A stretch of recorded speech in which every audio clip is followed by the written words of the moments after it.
Hello and welcome to yet another exciting episode of Today with Zamtel. The special series, The Road to Independence, apparently comes to an end in this episode. We thank you so much for joining us throughout this exciting and really insightful journey. Now, we kicked off with season 1, which was basically about Zamtel, its operations, and indeed the celebration of 100 years of your indigenous total telecommunication solutions provider. Then we went to season 2, which was about the Zambian towns, the people, the lifestyle, as well as the culture. That season extended into season 3. And then this season, the special one, The Road to Independence, as we celebrate 50 years of Zambia's freedom. The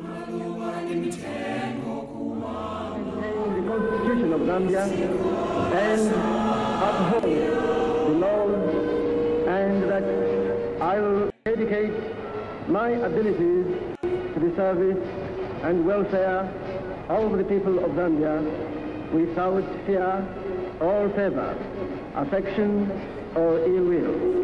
So help me God.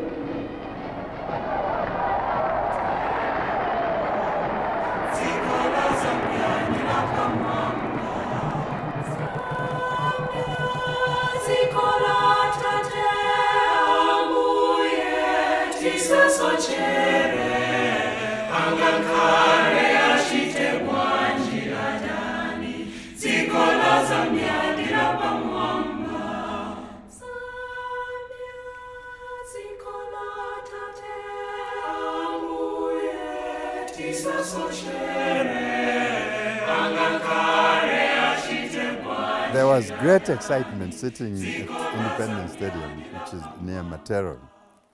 And there was excitement, people were standing up, they were dancing, they were singing, they were jubilating, you know. And then we saw Dr. Kaunda arrive with the Queen's representative at the ceremony. And after a few ceremonies involving the governor, the then governor of Northern Rhodesia, Evelyn Horn, and the representative of the Queen who came to officiate at Zambia's independence, midnight struck and we saw the Union Jack coming down. And at that point, Simon Kapwepwe uncontrollably leaped from his seat and cried, "Zambia shall be free!" And all of us just got up and started hugging each other, you know, like little children. You know, the amount of joy independence brought was something very, very special. If you know, Valisha national anthem, Yabanese of English, flag yalaika, ileika, yapona na panshi. Ilo bashire lishanomba national anthem Yesu. Flag inombe ile nina. Ile nina nishaba kuliya balechita collapse. Surprisingly, at the Independence Stadium, when the flag was going, our flag was going up, the Union Jack was coming down, I wept. I don't know, which I rarely do. I was one of those tough young boys who never got carried away. But quite frankly, as I watched the eagle on that flag going up at midnight, the lights were focusing on it. And the stadium was full. I looked at all those people there. The tears just started flowing down, as if a big burden had been lifted off my shoulder completely. One of relief, one of satisfaction, that at least now we have got what we have been talking about for all these years. Doctor, how would you describe the feeling that you had when you saw the Union Jack coming down and the Zambia national flag going up? Young lady, you didn't see my tears on that day. You didn't see my tears. That speaks it all. I wept. Tears of joy. Tears of joy. When we were seeing the British flag coming down and Zambian flag going up. It was a day, quite a day. Hello and welcome to another exciting edition of Today with Zamtel on the Road to Independence. This week on Today with Zamtel, we focus on the first cabinet that was constituted on the 24th of October 1964. How was this cabinet constituted? Who were the members of this cabinet and what vision did they have for a young Zambia? So we had the final convention in Mambwe and a camp outside there. And it was very, very, very, very, very well attended. And the resolutions from that Mambwe convention were to give, one of them were to give Kenneth Kaunda authority to pick a cabinet of his own choice, which he believes will be capable to run this country in a better way than the white man left it. The rank and file at the Mambwe Convention said, forget about our party membership. We authorize you to go anywhere as long as you can get Zambians who can run this government. We give you the full authority to pick your own cabinet. And as for us, we don't even want government jobs. Leave us in the party to organize and mobilize the party so that it can continue to be strong. Going back into the history of the administration of our country, Zambia, the Cabinet Office is the highest office in the public sector. Its mandate is defined in Section 54 of the Constitution of Zambia, Cap 1 of the Laws of Zambia. It is responsible for the coordinating of the implementation of government policies for the efficient administration of our country. I had to think of uniting the nation.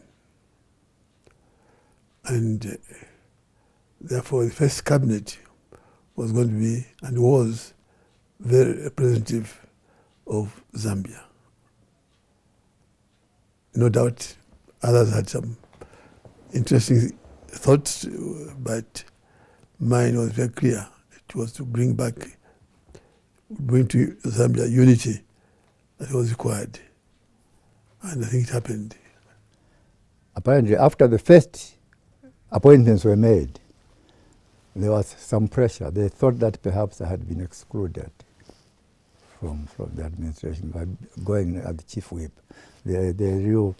Some of the staunch UNIP people said, no, we want, why have you left Sikota Wina out? But those things did not bother us at all at that time. We were not interested in that. Clearly, the first cabinet was that of young people and represented how the independence struggle was waged and who led it. But more importantly, it was a true reflection of the One Zambia, One Nation slogan, as people that constituted it came from all corners of our country, Zambia.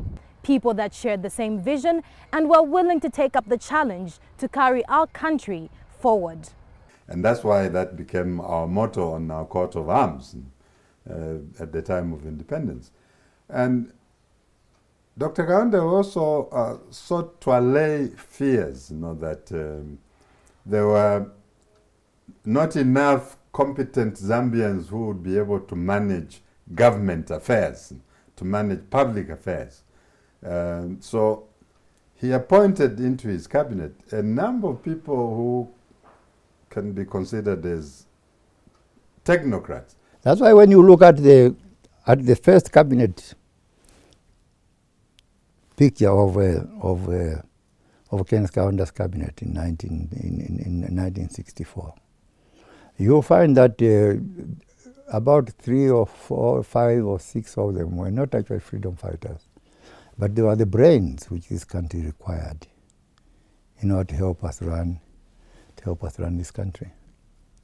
Manakatu was not directly involved in the liberation struggle, but we had to be brought to that Elijah Mundenda, Arthur Wina, and so forth. There are several people in that first cabinet who were real, not even Posamagwe, stone throwers like some of us were. But they were picked because of the mandate Kenneth Kaunda got from the Mambwe conference.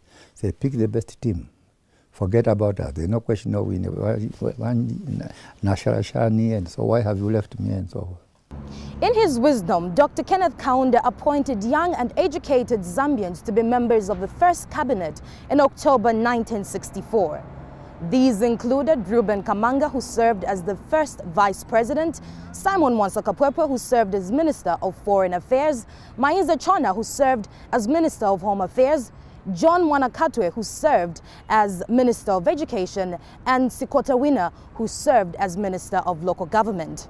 Others included Arthur Wina as Minister of Finance, Dingiswayo Banda as Minister of Housing and Social Development, Mundia Sipalo as Minister of Health, Gray Zulu as Minister of Transport and Works, James Skinner as Minister of Justice, Nalumino Mundia as Minister of Commerce and Industry, Elijah Mudenda as Minister of Agriculture, Justin Chimba as Minister of Labour and Mines, Simon Kalulu as Minister of Lands and Natural Resources. This team was put in place to effectively and efficiently execute its mandate to administer our country. Well, when you look at the first cabinet that was formed, led by President Kaunda of the First Republic, their major focus was development. As you are aware that the colonial system had its own constraints in terms of developing the country. So the first cabinet was more focused on development. And the vision at the time was that the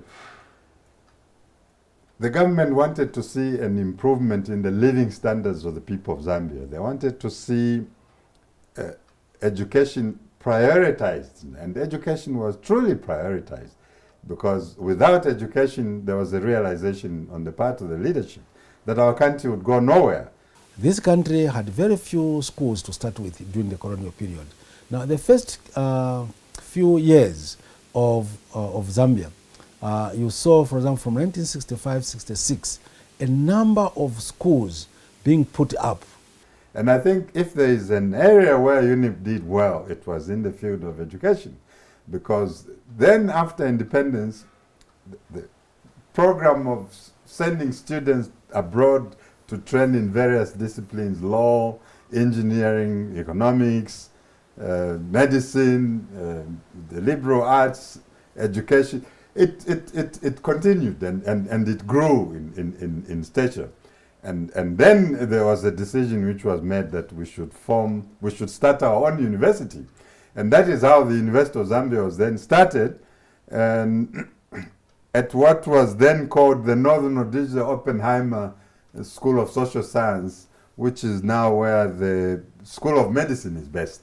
The cabinet that was put in place was focusing on how can you ensure that the Zambians get and were able to get into employment. And through that process also, there was a process of Zambianization. So in other words, jobs which a Zambian could do, and if they were expatriate, there was a deliberate policy by the government to train Zambians to take over from expatriates. In the area of the economy also, you find that within the first few years of independence, the Zambian first cabinet, as they were looking at it, they were looking at ways, how do we transform the economy so that it is in the hands of the indigenous people. So a number of policies were put in place. You talk, for example, 1965, the famous speech by the president talking about the nationalization. How do we indigenize people to take control of all these things? The economic reforms, all these. The cabinet was going through all these things in order to ensure that Zambians were really in charge and in control of the economy of the country, not just the politics, but also the economy as well. And priority had to be given to improving housing, improving water, access to clean water, access to health, building better roads and building a sound administration, building infrastructure generally, and making sure that with an artisan cadre which was able to go and work in the mining industry to continue producing copper, which was considered essential for the economic well-being and survival of Zambia. From time to time, I look at a picture of our first black cabinet, and you know, it brings a lot of sorrow, because out of the first cabinet we had in 1964, only 3 are surviving. That's President Kaunda, old Grey Zulu, and myself. The rest of them have left us. And just memories about them all, because each of them had such characteristics. All these, a lot of them are the young men who Dr. Kaunda picked to run this country during the most difficult period in our history. There I was there at the left there, and followed by Mwansaka Pwepwe, Ruben Kamanga, President Kaunda, Mainza Chona, Naumino Mundia, Solomon Kalulu, James Skinner was the only European in the cabinet, Ding Sayo Banda, Grey Zulu, Johnny Mpanga Manakatwe, Elijah Mudenda, Munu Sipalo, Justin Chimba, and my older brother Arthur Wina. I can still look back, and you say that this team which was there is one of the best teams I think this country ever assembled to try and run a government which was taking a country which had been neglected for so many years. Coming up, let's talk innovation and technology with the CEO and the team in the Ops Incubator segment. Let us see what they have for us this time around. Good evening, viewers, and a warm welcome to the last in the series of the App Incubator. Milimo, they say how time flies when you're having fun. Yeah, unfortunately, that's life. All things, good things must come to an end, but that's not quite the case with the App Incubator. I believe there's something very exciting which is going to take place on the 22nd of August. Can you please tell us a bit about that? 22nd of August, as we announced last week, we're having an open day. This is an opportunity for you to come and meet us in person. Come with your laptop and your mobile application that you've been developing alongside ours. Then we'll take a look at what you've developed and try to pan-a-bit it as much as possible, give ideas, and we'll also give an opportunity for you to ask questions, and we'll answer the questions as much as possible. Okay, so very interactive, very hands-on. Bring your laptop along, and if you have any issues with the development of your app, we'll only be too happy to assist and help. So we look forward to spending the day with you. So Milimo, exactly where is this going to take place, what time, what place, and so forth? It's at Southern Sun on the 22nd of August, which is a Friday, from 9 hours in the morning to 17 hours in the afternoon. Okay, excellent. So this is what our app looks like at the moment. We've got our map up there. So what are we doing today? Today, we're looking at how we integrated this beautiful map in our application. And this is going to show us the actual routes that the bus operators that we have in our system. So Gilbert will take us through, without much ado, he'll take us through the actual application. Okay, over to the Zamtelligent app development team. Last time, if you remember, we had the details view. We showed Kasama to Chipata to Lusaka, showed the prices, also showed the depart and arrival time. Then now, we also showed you how to create this very nice tab. Then after that, now we're able to actually see the source, which is Kasama, and the destination, which is Livingston, and all the stops in between. So this particular route plan goes from Kasama, goes all the way to Chipata, then comes all the way back to Lusaka, Mazabuka, Choma, then finally, we're in Livingston. So now we want to see exactly how we incorporated this. Well, if you've been reading the manual on exactly how to do it, which is found on the Google Maps website and the Google console to show you how to create it, you will remember that there are several permissions that you have to add in the manifest, which include maps receive. Of course, you need to access the course location, the internet, and you also need to be able to change network state so that the map is able to know which state you're using. And the most important is in your metadata, you must show the Google Play Services version, which is here, Google Play Services version in the integer part of the res file inside the Google Play lib. All this is going to be shown to you in the tutorial on YouTube. Please make sure you go and visit that tutorial if you haven't started using the map. If you're having difficulties with the map, this is where we're going to cure all your problems. I'm also going to state that Most people fail to use the map because in the Google console, they don't switch the map services on. You need to switch the map services on, or else you're going to be stuck with a very blank canvas of the map. After all that is done, the next thing we have to do is create our fragment. So now, when creating the Google Maps fragment, you're going to start by saying fragment, and you're going to use the keyword map for the ID, which is @+ID. Then you're going to state the name and the class as com.google.android.gms.maps.map_fragment. Then, depending on the width and the height of the map you want to put on your activity, we just said match parent, be able to have a few view, because we want to match the container tab parent. We don't want it to actually fill the screen. So now the first thing we're going to do is put this Kasama marker there, the green one. Then we're going to put the markers of all the stops, and then we're going to put the Livingstone marker right at the bottom there. How do we do that? So we say lat long from, which is the source destination, as you can see in the comments, is equal to new lat long, so root.getFrom.get latitude and also get longitude. Now, after we do that, we now have the coordinates for Kasama, which are stored in the database, which are going to be retrieved upon request as from the beginning of the application if you've been following the tutorials. Now, after we do that, we need to add the actual marker. So here we say map.addMarker, new marker options, dot position, which is from,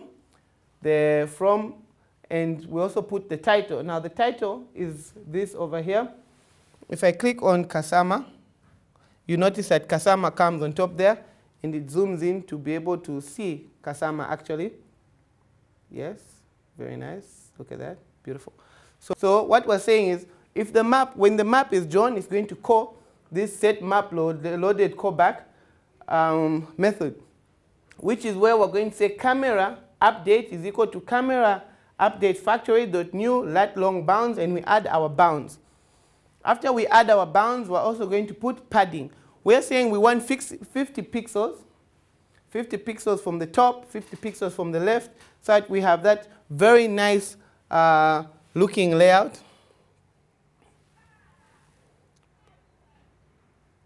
So that we have that very nice looking layout. And we're able to make sure that everything is zoomed. Then after we do that, we move the camera to pinpoint exactly where we want, where it's 50 pixels from each corner. And we have a very nice zoomed in view of the entire map, as you saw in the beginning. And after that's done, we have our map set and ready for us. Thank you very much. Okay, so Milimo, we're at the end of the series, but not quite at the end of the journey. On the 30th of September, that will be the closing date for the competition. What happens thereafter? Okay, what we're going to have a team of adjudicators who will sit down and look at the different applications, and they'll decide on the 3 winners by the 15th of October. Okay, great. So how do people enter this competition? Our website will have the actual entry form and more information on how you can submit your application, maybe with your proposal documents as well, online.